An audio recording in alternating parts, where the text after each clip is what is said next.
אז מה? שמעתם שרוצים לסגור את התאגיד? לא רוצים להפריט אותו? מה זאת אומרת שוב רוצים לסגור תגיד? זה לא היה כבר? רגע, זה כולל את החינוכית? יש איזה קול קורא? מה עושים?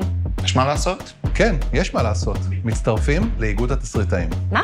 מצטרפים לאיגוד התסריטאים. רגע, איך זה קשור?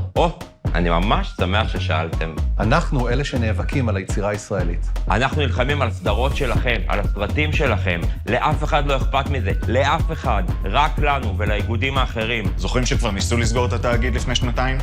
מי יצר את זה? אנחנו צועקים בוועדות הכנסת. משכנעים ח"כים. הופכים שולחנות במשרדי ממשלה. מפגינים מול גופי שידור שגונבים לכם את התמלוגים. 3 פעמים ניסו לעשות את זה בשנים האחרונות. 3 פעמים וניצחנו. אנחנו שולחים בג"צים. מנסחים חוקים שישמרו על היצירה הישראלית. אנחנו רוצים לחייב את נטפליקס ודיסני וכל השאר להשקיע בתוכן ישראלי. ויש לנו עוד מלא פרויקטים גדולים שאנחנו מתכננים בעתיד הקרוב. נשמע מגניב, לא? אבל אנחנו צריכים עוד כוח ועוד תמיכה.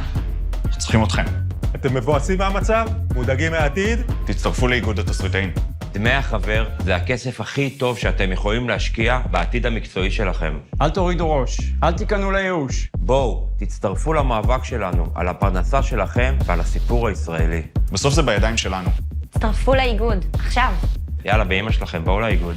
נו, אתם באים?